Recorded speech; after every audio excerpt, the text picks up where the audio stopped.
Hi there, my name is Caitlin Bandy and this is my channel Bandy's Books, and today Willie and I are here to talk September TBR. I'm very excited about this TBR this month. I have some really good books that I've been wanting to get to for quite a while. If you're wondering where Luna is, she's laying on the couch behind the camera. We went for a big hike this afternoon and she has decided she's too tired to make an appearance at the moment, although, you know, she may pop in at some point during the video. If you're new to this channel and you hear some snoring in the background, that is my dog Luna, the one that I just mentioned being behind the camera. She does snort and snuffle sometimes in the video. Willie, not so much. He's usually pretty quiet. So September's TBR, I have quite a few books picked out as per usual. I usually like to give myself something between 20 to 30 books to read in an individual month, even though I know I'm not going to get to all of them. That way I have a little bit of flexibility about what I feel like reading in any given moment. So we're going to start by talking about that. I have two themes for the month of September. So September, there is the readathon Shorty September, which features books under 200 pages. I have a small stack of short books. And then my larger TBR theme for the month of September is Books for Hispanic Heritage Month. Here in the States, we celebrate Hispanic Heritage Month from September 15th through October 15th. And so for the entire month of September, I just focus on books by authors of Hispanic or Latin American heritage. And I have a really great stack of books today to talk about. This goes across many different countries, across a lot of different genres. I have some nonfiction, I have some fiction, and yeah, I'm just really excited about this TBR. So first up, we're gonna start with the books for Shorty September. I have this stack right here that qualifies. My first book for that is What Night Brings by Carla Trujillo. Marcy Cruz wants God to do two things: turn her into a boy and get rid of her father. What Night Brings is the unforgettable story of Marcy's struggle to find and maintain her identity against all odds. So this was a book that was recommended to me by one of my very favorite bookstores, Libelula Books in San Diego. It is in the Chicano Park area, and if you're ever in San Diego, you should absolutely take a trip down there. Every time I go there, I ask them for book recommendations, and they always put something on my radar that I was unfamiliar with. That was the case with What Night Brings. This is a book about a young person struggling with their gender identity and their cultural identity, and it came highly recommended. Their recommendations at Libelula are always solid, so I'm sure that I'm gonna really enjoy this. After that, I have Knitting the Fog by Claudia de Hernandez. This is a book that I picked up in Guatemala. When Oz and I took a trip to Guatemala a couple years back, the first thing that I did is look up bookstores in Guatemala City. And on the very first day within the city, we walked to this really amazing bookstore, and they had a fantastic section of books by local authors. This was a book that they highly recommended. This book starts off with 7-year-old Claudia, who wakes up one day to find that her mother has gone. She has fled from Guatemala to the United States to escape domestic abuse and to pursue financial freedom. 3 years later, her mother returns, and then the whole family makes that harrowing journey to El Norte. So this is Claudia's story of that experience, and I think that this is a particularly important perspective right now, considering the things that are happening here in the States. This came highly recommended by the team at Sofos bookstore in Guatemala City. This was just an impeccable bookstore. It was so cool. They had a great restaurant inside of it as well. We had some pipián, and just really enjoyed perusing the bookshelves and seeing the different books. I really especially loved, like I said, the section of books by local authors, and I'm very much looking forward to getting into this. From there, I have a book that my mom passed on to me, and that is Detained, A Boy's Journal of Survival and Resilience by D. Esperanza and Gerardo Ivan Morales. So this is the story of D's life when he's 13 years old and he loses his beloved caregivers, his grandmother and his uncle. He's been left in this small town in Honduras because his parents have, moved to El Norte to try and pursue financial freedom. Left alone after his caregiver's passing, he simply cannot make enough money to survive. He then makes the difficult decision to head north with his cousins and hopefully reunite with his parents in El Norte. It takes the boys 5 treacherously long months to cross through Central America and Mexico to make it to the border.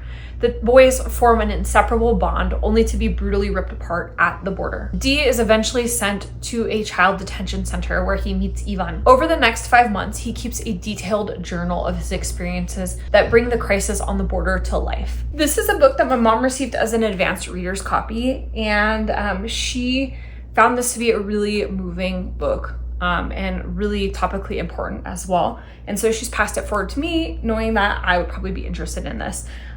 This is a book that I don't want to say I'm excited about reading, in the sense that I know it's going to be brutal and heartbreaking and infuriating and all of those things. But it is a subject that I think is super important, especially right now in this very moment. After that, another book in a similar vein, The Book of Rosy, A Mother's Story of Separation at the Border by Rosayra, Pablo, Cruz, and Julie Schweidert-Collazo. So this book follows Rosy's journey with her 2 children fleeing Guatemala and gang violence to the United States. And she arrives on the border of Arizona, where she is almost immediately forcibly separated from her children. With the help of Julie, who works for a grassroots foundation that reunites mothers and children, Rosy tells her story of cruelty on the border, of child separation, and of the policies that further victimize people that are seeking asylum. This is another one of those books that I know is just going to be brutal and heartbreaking and infuriating. And I think a lot of people tend to shy away from these types of books, right? Because why do we want to make ourselves feel angry? Why do we want to make ourselves feel sad? But this is a reality, a day-to-day reality for many, many people. I know people who have been detained on the border, who came here seeking asylum from brutality and were faced and met with only more brutality. I think it's really easy to feel overwhelmed and fatigued with all of the bad news and all of the things that are happening around us. But I think it's so important for us to keep reading these stories, to keep being aware of what's happening, to keep putting human faces on the countless numbers of people that are being affected. I think when it's just a vague concept, it's easier to just pretend like it isn't happening.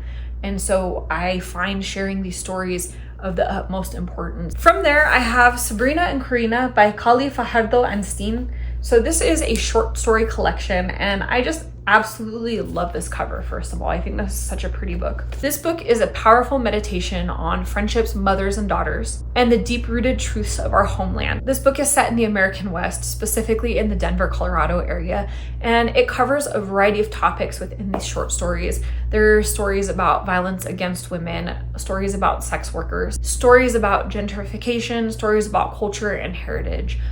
This book ranges wildly from one story to the next, and this has been heavily praised. I have not yet read anything by Fajardo Anstine, despite having both of her books on my TBR, so I'm very excited to possibly get to this month. I have been doing so well as well with short story collections. Pretty much every short story collection I have picked up in the last year has been 4 or 5 stars, and so I'm just hoping that this is going to continue that streak.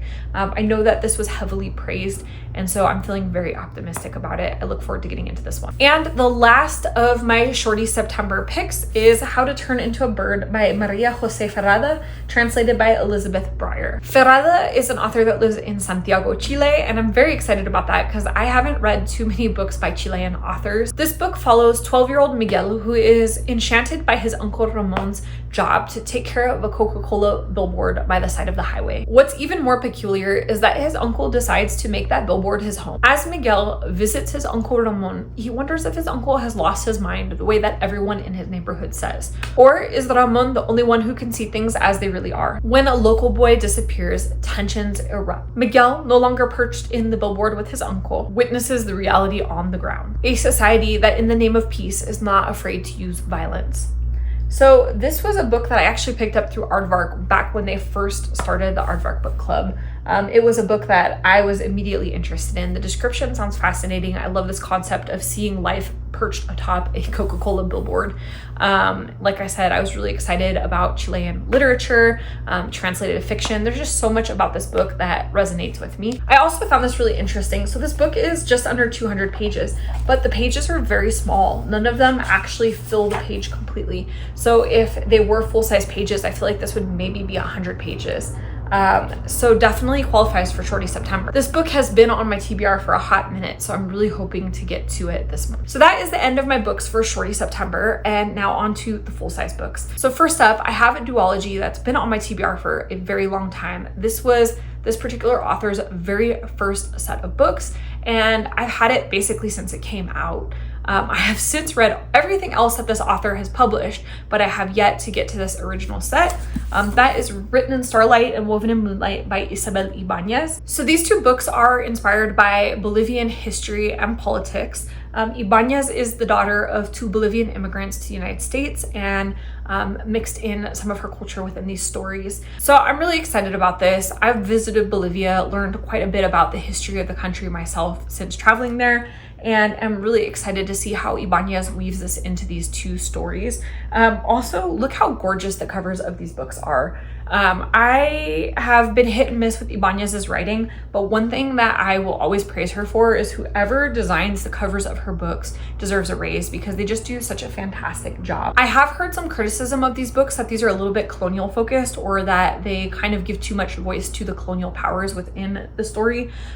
So I'll be reading this objectively, but I'll also be watching out for some of that. Next up, I have the book Llorando en el Baño, or Crying in the Bathroom, which is a memoir by Erica L. Sanchez. If that name sounds familiar, that's because this is the author of I Am Not Your Perfect Mexican Daughter. That's a book that I read quite a few years back and I had mixed feelings about, but this is her actual memoir of growing up and the things that she experienced. And it was recently recommended to me at the Beylula bookstore in San Diego. Again, they never lead me astray. Pretty much every book that they've recommended to me has been very solid. Not necessarily always 5 stars, but at least 4 stars usually. And they said that this memoir was really impactful and moving, and so I'm gonna trust them and give it a try. Sanchez is the daughter of Mexican immigrants, and she grows up in 1990s Chicago. This is basically a book of essays that covers a ton of different topics from when she was growing up to now. It goes everywhere from sexuality to white feminism. It talks about debilitating depression and spiritual quests in art and travel. Above all, this is brutally honest. I'm really interested in this book. Like I said, I kind of struggled sometimes with I'm Not Your Perfect Mexican Daughter, and so I'm curious to see how I will relate to Sanchez's memoir. From there, I have The Hummingbird's Daughter by Luis Alberto Urrea. So I read Urrea earlier this year for the very first time, and I really enjoyed his writing, and it's made me really curious about picking up some of his other works. So this book follows the story of a young woman whose gifts as a healer lent her the aura of a saint, and who must come to terms with a surprising destiny as all of Mexico rises in revolution, calling out her name. This book was published back in 2005, and it is a book that I've heard really good things about. So I'm really looking forward to getting into this. Again, like I said, I really liked Urrea's writing style in the book that I read previously. So hopefully this one will be good for me too. From there, I have In the Time of the Butterflies by Julia Alvarez. Alvarez is an author that I have read previously. Her works usually focus on the Trujillo dictatorship in the Dominican Republic, and this book is no different. This book starts on November 25th, 1960, where a wrecked Jeep is found at the bottom of a 150-foot cliff, and inside it are 3 sisters, all of them dead. The official state newspaper reports their deaths as accidental and fails to mention that there is a 4th sister who still lives. Nor does it explain that the young women were the leading opponents to General Rafael Leonidas Trujillo's dictatorship. It doesn't have to. Everybody knows of las mariposas, or the butterflies. So this theme of Trujillo's dictatorship is one that runs through Alvarez's writing. She has other books that are set in different time periods, but often you have characters that reflect or have survived that time period. So this is a really common theme. This is a book of hers that is really well loved, received a lot of praise. It's been on my shelf for quite a while. I know my mom read it quite a while back and really liked it and passed it forward to me. So I'm looking forward to getting into it. And if you're wanting to try another book by Alvarez, I recently read The Cemetery of Untold Stories, and I thought that was a pretty interesting read as well. After that, I have Property of the Revolution, From a Cuban Barrio to a New Hampshire Mill Town, a memoir by Anna Hebra Flaster. This book details Flaster's family's transformation from pro-Castro revolutionaries living in a Havana barrio to stunned refugees in a New Hampshire mill town. There they fed each other stories of their scrappy barrio to resurrect their lost world and to fortify themselves for the struggles ahead. So this is a book that is particularly interesting to me. My partner Oz is Cuban. He grew up in Cuba until he was 15 years old. His parents lived through the rise of Castro and the dictatorship. And so I think this will just be a very interesting perspective, especially because this family in this book is pro-Castro, and then eventually is forced to flee to New Hampshire. I don't think I've ever read a book with that specific coverage of the story before, and so I think that'll be a really, really interesting topic. After that, I have The Night Traveler by Armando Lucas Correa. This says, 4 generations of women experience love, loss, war, and hope from the rise of the Nazis in Germany to the fire of revolution in Cuba, to the fall of the Berlin Wall, in this sweeping novel from the best-selling author of The German Girl.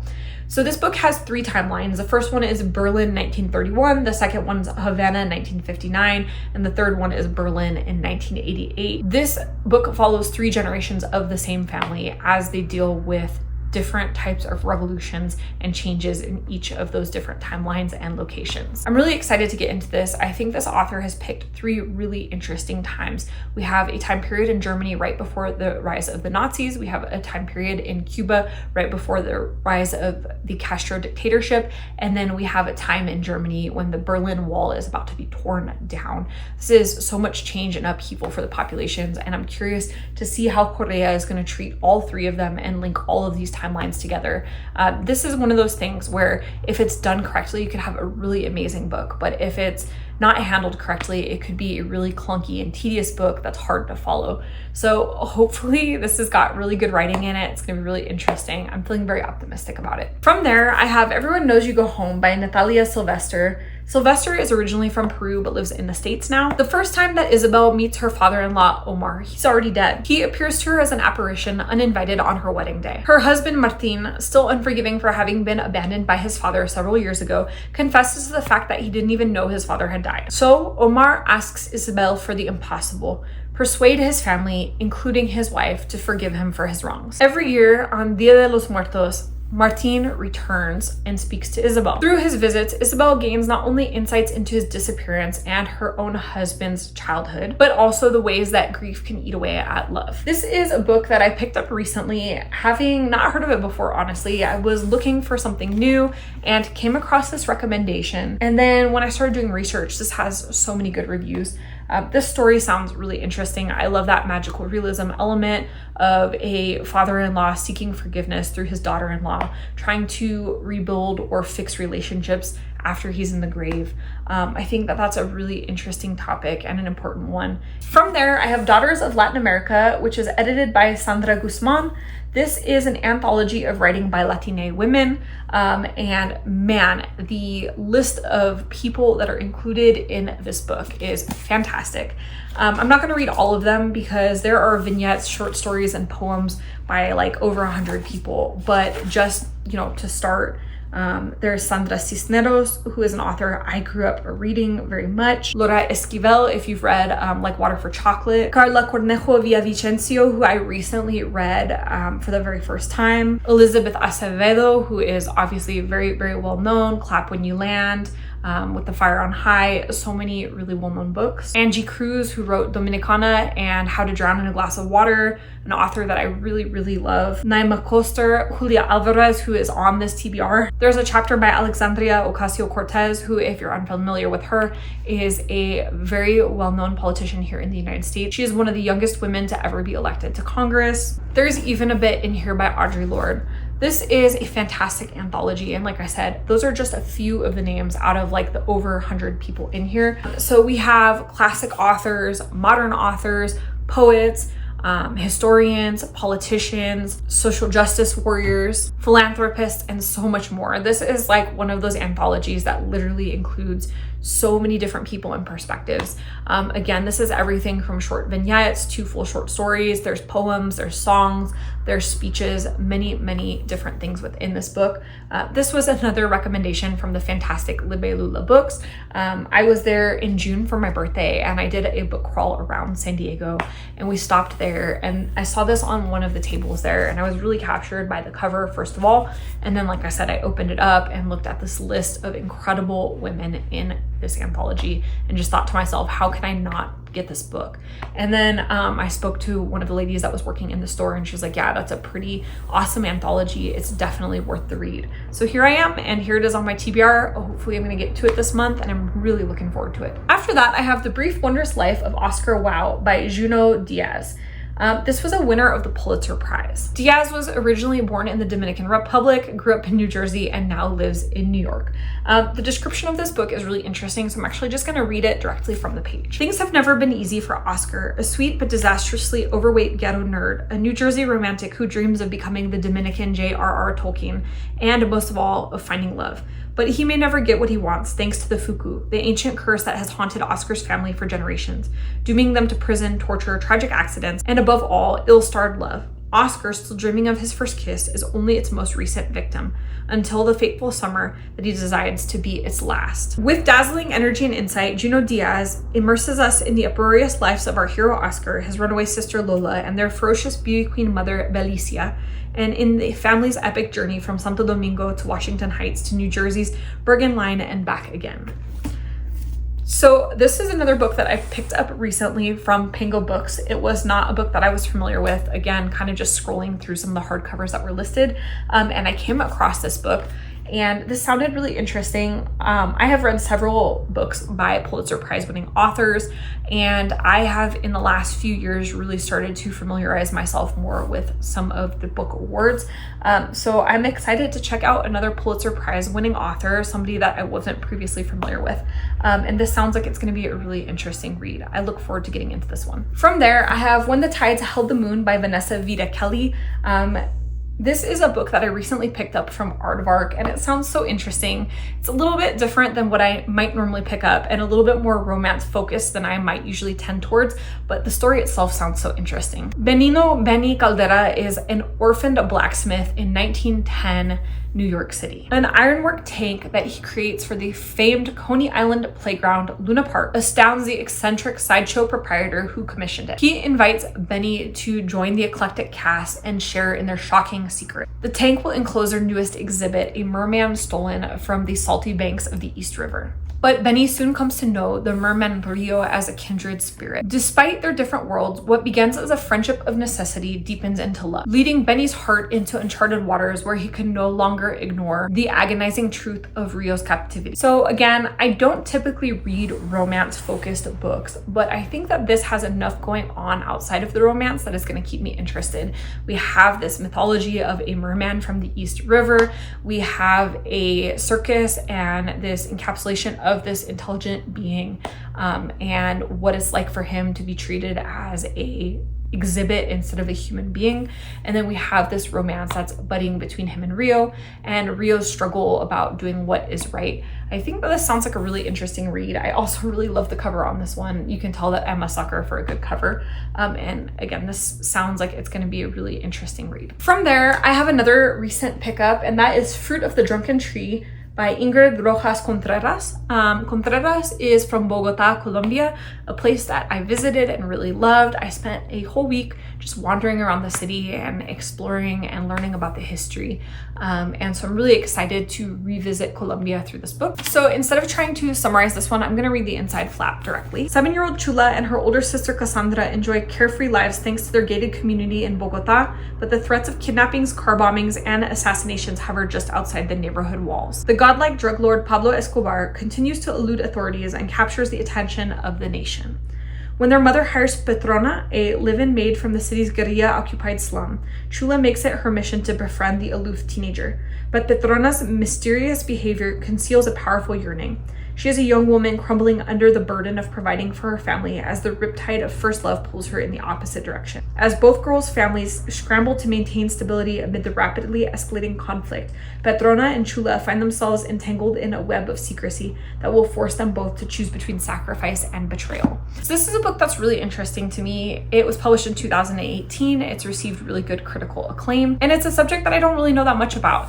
When I went to Bogota in 2018, in fact, it was a big metropolitan city, and Escobar is like that shadowy figure in the background. Like, people remember him, but they're ready to move on from him. And, you know, while there are tours that talk about his legacy and take you to the places that he lived and things like that, there's so much other stuff in Colombia to celebrate besides just the drug history. So I actually really honestly didn't learn very much about Escobar although I also didn't really seek out that much information about Escobar. And so I think this will be interesting reading a little bit about Bogota in this era that was so marked by violence and kidnappings and things. After that, I have Children of the Land by Marcelo Hernandez Castillo. This is Castillo's story of crossing the Mexican-American border when he was a child. He was so stressed out, in fact, by that experience that he actually suffered from stress-induced blindness for a period of time. He did eventually recover from that blindness, but he learned that in order to survive, he had to essentially become invisible. Thus began a life of hiding in plain sight, always exercising extreme caution wherever he went. Before Castillo became one of the most celebrated poets of a generation, he was a young boy who worked to perfect his English so that he would never be questioned. This is a story that I haven't heard that much about. It's been on my bookshelf for quite a long time. I am familiar with Castillo's poetry, and so I'm really interested in reading his whole story and his experiences growing up. I imagine that this is going to be beautiful writing, although the subject matter, again, is going to be that kind of subject matter that can be heartbreaking and infuriating and frustrating. I expect that this will be a very moving read. From there, I have Malinali by Veronica Chapa. This is a book that I actually picked up in March this year in the Los Angeles airport. I was getting ready to fly to Angola to meet Oz's family for the first time. We had a 16-hour flight to Qatar and then a 10-hour flight to South Africa. We were stopping in Qatar and South Africa for a bit on the way. And with all those long flights, I really wanted to have a book to read. And so I went into this bookstore in the LAX airport, and as I was browsing the tables of new releases, this cover caught my attention. It's absolutely stunning and beautiful, but also the subject matter of this book is super interesting to me. I'm not sure that I can summarize this one adequately, so I'm just gonna read what it says. The year is 1501, also known as the time of the fifth sun. On the banks of the mighty Coatzacoalcos River, far from the great city of Tenochtitlan, a young Nahua girl is born. The soothsayer who draws meaning from stars say she will be cursed to live a miserable life. But as it turns out, he understands only part of the story. She is, in fact, destined to change the course of history. A real-life historical figure, the woman known as Malinali, Malintzin, La Malinche, Doña Marina, and Malinal Xochitl was the Nahuatl interpreter who helped Spanish conquistador Hernan Cortez communicate with the native people of Mexico. When indigenous leaders observed her marching into their cities, they believed she was a goddess, blessed with the divine power to interpret the Spaniards' intentions for their land. Yet over the years, historians and pop culture would often deem her a traitor, the woman who helped sell Mexico's future to an invader. In this riveting, fantastical retelling, Malinali is all these things and more. This book is really interesting to me. This is a character who is fascinating, a time period that has so much to explore. I've often wondered why an indigenous woman would be willing to translate for the conquistadors. Maybe she didn't know the intentions they had for her countrymen. Maybe she didn't understand they intended to steal all of the wealth from her people. Maybe she was forced into it. There's just a lot that could be explored within this story, and I'm curious to see how Chapa explores it all. My mom has already read this book. She said it ended up being a little bit slower than she originally anticipated, but slow doesn't necessarily mean bad, and I think that this is going to be a deep character study of who Malinali is.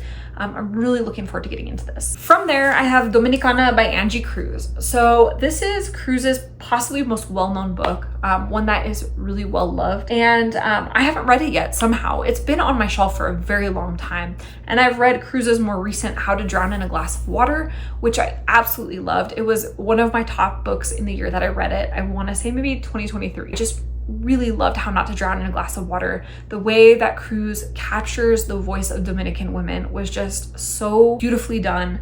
And so I'm hoping that Dominicana is that same kind of experience for me. 15-year-old Ana Cancion never dreamed of moving to America. But when Juan Ruiz proposes and promises to take her there, she has no choice but to say yes. It doesn't matter that he's twice her age or that there's no love between them. Their marriage is an opportunity for her entire close-knit family to finally have the chance to immigrate. So on New Year's Day, 1965, Ana leaves behind everything she's ever known and becomes Ana Ruiz. She is a wife confined to a cold 6th-floor walk-up in Washington Heights. Lonely and miserable, Ana hatches a reckless plan to escape. But at the bus terminal, she is stopped by Juan's younger brother, Cesar, who convinces her to stay. As the Dominican Republic slides into political turmoil, Juan must return to protect his family's assets. He leaves Ana in the care of his younger, free-spirited brother, Cesar. Suddenly, Ana is free to take English lessons at a local church, lie on the beach at Coney Island, dance with Cesar, and imagine a different type of life in America. When Juan returns, Anna must once again decide between what's in her heart and duty to her family. So again, I've heard so many good things about this book. I love Angie Cruz's writing and the way that she brings characters to life. I'm really hoping that this is a win for me. I'm also really excited that this book is set in Washington Heights. I've been to New York several times, and one of my really dear friends lives in the Washington Heights area. So usually when I visit, this is the area that I end up staying. And I'm just really excited to revisit a neighborhood that I really love, even though in this book it's 1965. From there, I have My Mother Cursed My Name by Anameli Salgado Reyes. This is another book that's a little bit complicated to describe, so I'm gonna read the flap. For generations, the Olivares women have sought to control their daughters' destinies, starting with their names. In life, Olvido constantly clashed with her carefree teenage daughter, Angustias. Then Angustias discovered she was pregnant and left her mother's home in search of her own. 10 years later, Angustias' daughter, Felicitas, finally meets her estranged grandmother and is terribly disappointed when Olvido is nothing like a grandmother should be.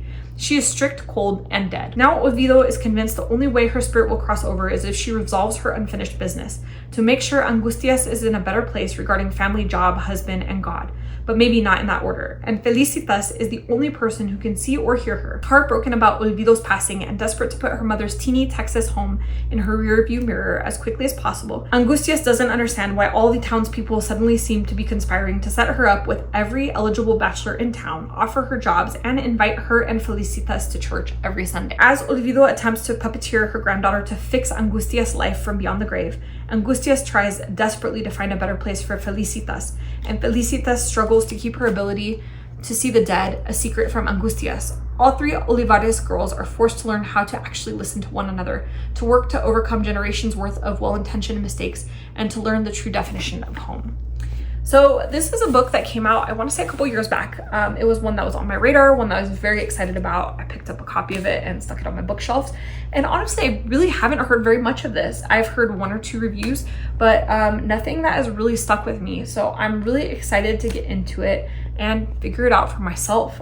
This sounds like a theme that I really enjoy. This is the second book on this TBR that deals with that concept of somebody passing away with regrets and reaching back out as a ghost to their family to reconcile those regrets.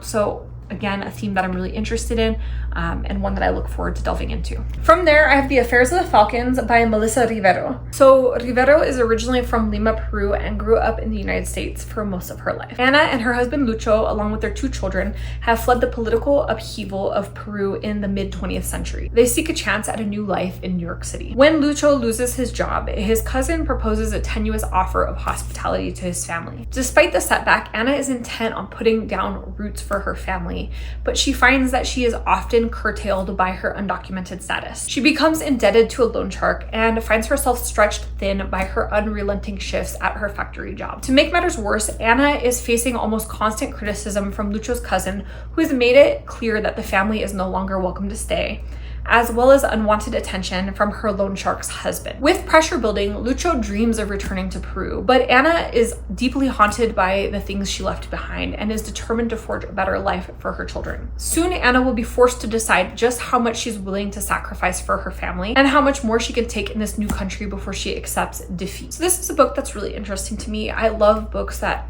focus on the challenges of immigrating to new countries. Assimilating into new cultures is extremely difficult, and especially when you have the added pressure of undocumented status and all of the things that come with that. I also haven't read many books about people fleeing Peru, although I do know that there was instability in the mid-20th century. And so I'm interested in that aspect of the story as well. I visited Peru in 2017. I spent about a month and a half there and I really loved it, but I didn't get a chance to learn as much about the history of it as I would like. So I'm interested in reading this book and learning a little bit about why this family fled Peru in the first place. From there, I have The Taste of Sugar by Maricel Vera. So again, another complex story, so I'm just going to read the page instead of trying to summarize it. An enthralling saga written in the tradition of great Latin American storytelling, The Taste of Sugar transports readers to the fragrant fincas of Puerto Rico, where beneath the shade of the banana and guava trees, coffee berries ripen. It is 1898, and starving people, or los hambrientos, roam the parched countryside. Under the yoke of Spanish oppression, the Caribbean island is forced to prepare to wage war within the United States. Up in the mountainous coffee region of Utuado, Vicente Vega and Valentina Sanchez struggle to save their coffee farm from creditors. They're helped by Vicente's parent, Raul, whose intentions toward Valentina are anything but fatherly, and cigar-smoking Angelina, who can't refuse a meal to any hambriento. Just as the harvest finally picks up, the San Ciriaco hurricane of 1899 devastates the island, killing 3,369 and leaving thousands more homeless. Weeks go by without aid from the Americans, victors of the Spanish-American War, Puerto Rico's supposed liberators, but now oppressors. Where was the help from the great republic to the north, the country of Washington and Hamilton and Lincoln? Along with thousands of other Puerto Ricanos, Vicente and Valentina are lured to the sugar plantations of Hawaii, another U.S. territory, by the prospect of having a roof over their children's heads, a neighborhood school, plenty of food, and real beds where they can ease into sweet dreams. Segregated from other cane workers in a Puerto Rican-only camp, the family is confronted by the hollowness of the United States' promises of prosperity and the question of whether they will ever see their homeland again. So this is a book that I picked up from my library sale recently. This sounds super interesting to me. I know a little bit about the history of Puerto Rico, but not in as much detail as I should. And these moments in particular that the story mentions are ones that I'm not very familiar with. I am interested to hear about how Puerto Ricans ended up in Hawaii working the sugarcane plantations there, and in something that mirrors modern times, how the US once again failed to help Puerto Rico in the aftermath of a natural disaster. This is a book that I think has some very relevant themes. It's going to talk about the colonization of the island and how the people have been exploited by that colonization. Again, a theme that I think stays relevant today. I haven't heard a ton about this book, but I think this is going to be a really interesting read. I love historical fiction, and this is historical fiction set in an era and on a topic that I know not very much about. From there, I have Salt Bones by Jennifer Givan. Margarita Cruz has never left the dust-choked town of El Valle. Here, Mal has done her best to build a good life. She's raised 2 children, worked hard, and tried her best to forget the painful disappearance of her sister Elena. But when another local girl goes missing, Mal finds herself plunged into an unrelenting nightmare. As a desperate Mal hunts for answers, her search becomes tangled with visions of a horse-headed woman, a legend locals call La Ciguanaba. This was a book that I recently picked up from Aardvark, and it sounds super interesting to me. I have found that Aardvark has a really fantastic selection of books. Out of the ones that I've picked up from them, I find that odds are usually I'm rating them around 4 to 5 stars. Every once in a while there's one that I don't love, but for the most part I find their picks pretty solid. This is a book and an author that weren't really on my radar, but once I read the summary of this book, I was like, hey, I really got to pick this up and give it a shot. I am so hit and miss with thrillers, although I do really love horror, so I'm hoping that this has enough horror and that the thriller is surprising enough to really keep me engaged. Hopefully this will be a good read for me. After that, I have Neruda on the Park by Clavis Natera. Natera was born in the Dominican Republic and at the age of 10 immigrated to the United States. The Guerreros have lived in Nothar Park, a Dominican part of New York City, for over 20 years. When demolition begins on a neighboring tenement, Eusebia, the neighborhood elder, takes matters into her own hands by devising a increasingly dangerous series of schemes to stop construction on a luxury high-rise. Meanwhile, Eusebia's daughter Luz, a rising associate at a top Manhattan law firm who lives the bougie life that her parents strive to give her, becomes distracted by a sweltering romance with a white developer who leads the company her mother so vehemently opposes. As Luz's father, Vladimir, secretly designs a family home in the Dominican Republic for his retirement, mother and daughter collide, ramping up tensions in Nothar Park. This is a book that I've been meaning to read for quite a while, and one that I'm really interested in. I think, first of all, I'm excited to revisit New York City in the pages of a book. I've been to New York several times and I really love it. It's one of my favorite places to visit. And I appreciate that this book tackles the discussion of gentrification, which is such a massive problem in so many cities around the world, but in particular in many of the neighborhoods in New York. And I think that this will be interesting as well, this conflict between mother and daughter and lifestyles, father building a sneaky retirement home in the DR. There's just a lot that I really think is going to be very interesting for me in this book, and I look forward to getting into it. After that, I have LA Weather by Maria Amparo Escandon. Escandon was born in Mexico City, but has lived in Los Angeles for over 4 decades. This one has an interesting description, so I'm also just going to read this one. LA is parched and dry as a bone, and all Oscar, the weather-obsessed patriarch of the Alvarado family, desperately wants is a little rain. He's harboring a costly secret that distracts him from everything else. His wife, Kayla, desperate for a life with a little more intimacy and a little less Weather Channel, feels she has no choice but to end their marriage. Their 3 daughters, Claudia, a television chef with a hard-hearted attitude, Olivia, a successful architect who suffers from gentrification guilt, and Patricia, a social media wizard who has an uncanny knack for connecting with audiences but not with her lovers, are blindsided and left questioning everything that they know. Each will have to take a critical look at their own lives and make some difficult decisions along the way. This book was published in 2021, and at the time it was featured by Reese's Book Club. I have kind of a hit and miss relationship with Reese's Book Club. I think overall she does a pretty good job of picking out books, so hopefully I will enjoy this one. I am from Southern California myself, although I did not grow up specifically in LA, but I do think I will relate to a lot in this story, and I'm looking forward to getting into it. And my final selection for the month of September is The Great Divide by Cristina Enriquez. So this book is set in Panama and is focusing on the construction of the Panama Canal. We have a young character named Omar who is actually working to dig the canal. We also have a 16-year-old character named Ada who is a stowaway from Barbados to Panama. When she sees Omar collapse after a grueling shift, she rushes to his aid to help. John Oswald has dedicated his entire life to scientific research, and he's arrived in Panama with just one mission: defeat malaria. But now his wife Marianne has fallen ill herself, and when he witnesses Ada's bravery and compassion, he ends up hiring her on the spot to care for his wife. This fateful decision sets in motion a tale of ambition, loyalty, and sacrifice. So this is a book that I picked up from Book of the Month when it released. It was one that I was really hyped about at the time. It's one that I'm actually still really hyped about. I have visited Panama, I have been to the Panama Canal and sat there and looked at this impressive modern marvel. So I think reading a book that explores like what went into digging it and the history behind it is going to be really, really interesting. I also love that we have a character who is a stowaway from Barbados, and that talks about that Caribbean immigration to Panama in search of jobs. I'm really interested in this one. I have heard some good reviews of this, but overall I think this has been a quieter release than I expected. I'm really looking forward to getting into this one. So that is the entirety of my TBR for the month of September. As you can see, I have quite a few books and quite a few really interesting sounding books. I think it's going to be a month full of really emotionally impactful reads, a lot of really interesting subjects. And I'm hoping it's going to be one of those months where I'm just reading one 5-star after another. I'm feeling really optimistic about this TBR. So that's the end of this video. If you liked it, hit the thumbs up, comment down below, and let me know what you're reading in the month of September. What is on your TBR? Are you reading for Shorty September? Any other readathons? Are you reading books specifically for Hispanic Heritage Month? And let me know what you think about my selection. I feel like I have a lot of great books, and if you've read any of them, I would love to hear your feedback on them. Of course, no spoilers, but please tell me if you liked them, you didn't like them, and why or why not. So I look forward to your comments below. I just want to talk books, and if you're not already subscribed to this channel, you know what to do. Hit that subscribe button down below, as well as the notification bell, so that you never miss a video, and that way we can see each other again soon. Thanks so much for joining. Bye.